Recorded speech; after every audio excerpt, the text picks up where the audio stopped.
Hiya friends, welcome back. Today I am stoked to be giving you a review of what has become by far my favorite Viltrox lens, and right up there as one of my new favorite lenses for Fuji X overall. This is the Viltrox 13mm 1.4 lens.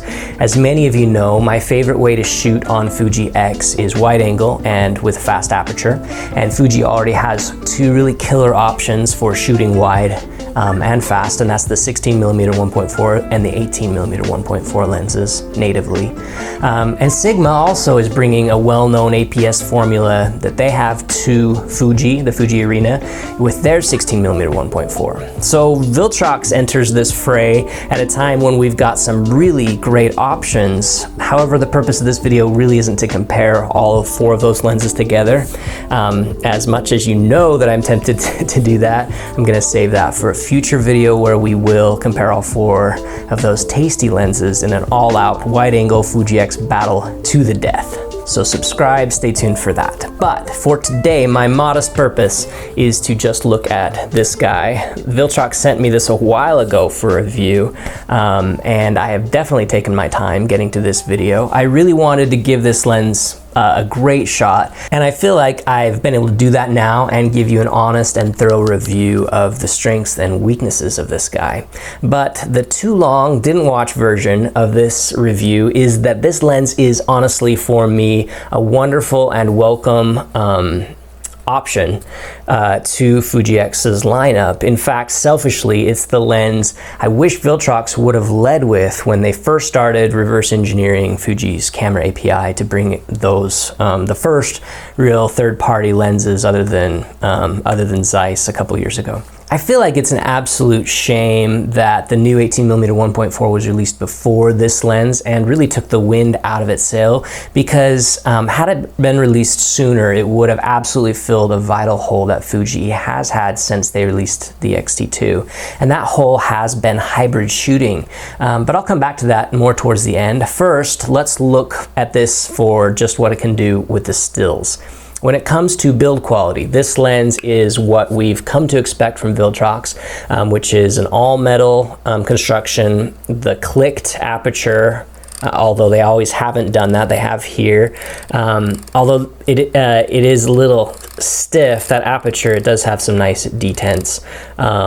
Also has a modestly okay to use focus throw. It's not consistent and not damped as well as some, but it's fine. While no claims are made for weather sealing, it does appear to have a little bit of dust protection. And like other Viltrox lenses, it is a bit on the heavy side, but I personally find that more reassuring, and I prefer the heft of a metal lens over a plastic one. Maybe the effect of having a heavy lens is just placebic, but I do find it reassuring personally. Another possible boon to this lens, though, is, and to Viltrox in general, is that STM motor design, which lends itself to a silent and quick and reliable autofocus. More on that towards the end of the video, to be sure.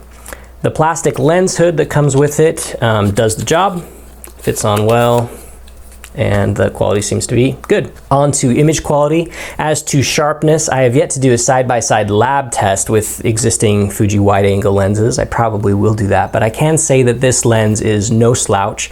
Corners are perhaps a shade soft when shooting at the extreme apertures, which you'd likely expect for any of the mid to top tier Fuji prime lenses. Certainly I don't see anything here to be concerned about, at least not in this copy. However, I cannot speak to Viltrox's consistency in the QC department, and as I feel obligated to point out, they did send me this lens to review.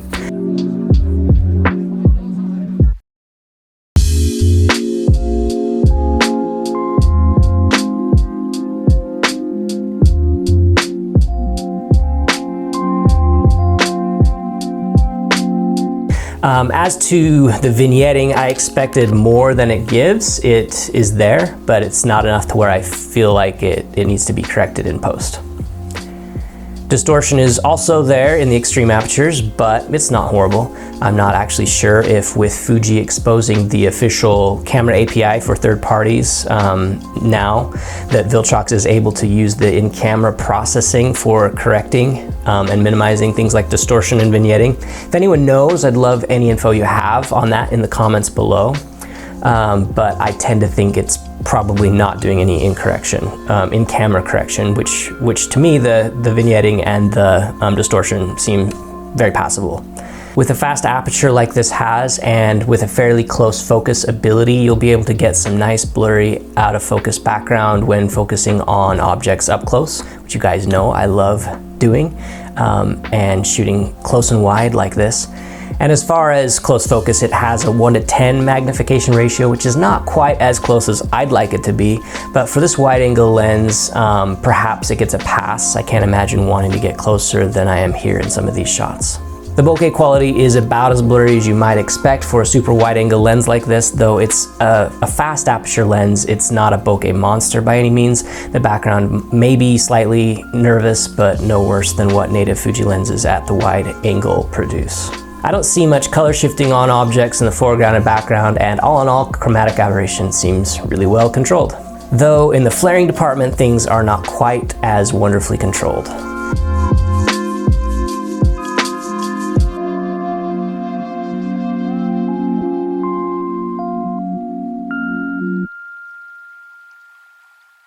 But now I want to talk about the thing that for me is the most awesome thing that this lens brings to the Fuji X landscape, which is very much needed. Fuji has a huge gap when it comes to excellent lenses that work well as video and photo hybrid lenses.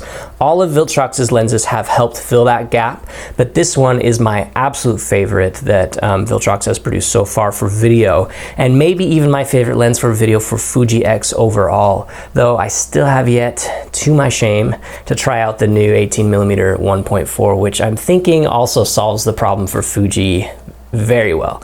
But we'll do some more comparisons of those in later videos, like I said. For now, let's talk about what makes this lens so good for video. And first and most important for us solo creators is that it's silent. With that silent stepper motor, this lens is virtually silent when focusing, which overcomes a massive problem we video shooters have had with Fuji prime lenses since the first 14mm wide angle Fuji X lens, with those DC motors that make so much dang noise that makes them useless for on-camera audio.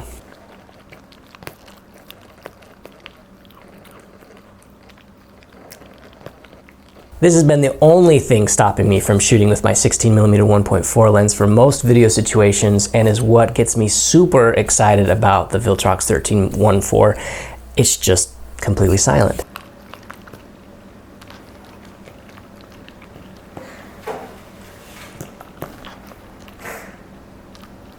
Now, many of you will say, well, what about those f2 or f2.8 primes that use the stepper motors also? And yes, while those smaller Fuji X lenses are silent, they also do not focus smoothly, and they're quite jumpy, and they exhibit a great deal of focus breathing for the most part, while this 13mm 1.4 lens has almost no focus breathing.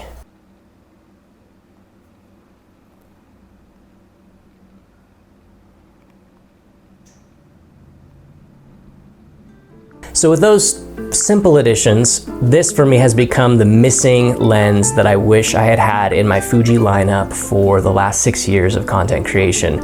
But the reason it's slightly too late is because it's my understanding that the new 18mm 1.4 lens, and hopefully all the newer Fuji prime lenses that are slated for release, will exhibit these features and make it a more happy place for us hybrid content creator types. But that brings us to the last thing about this lens that makes it so appealing. No matter what wide angle fast aperture prime lenses Fuji releases in the future, like the 18mm 1.4, they will all roughly be about twice as expensive as Viltrox's 13mm 1.4 lens. So if you want a super wide angle lens that can compete on image quality with any of the Fuji X's older X prime lenses for photos, and even more so for video, I have no problem recommending this to you. It's a lens I'm happy to shoot with, and which I will absolutely continue to use for hybrid content creation, and which I give my stamp of approval, for whatever that means.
But thanks for watching, guys. That's all for now. I hope you continue to do good with your cameras, especially in these trying times, and we'll talk to you again real soon.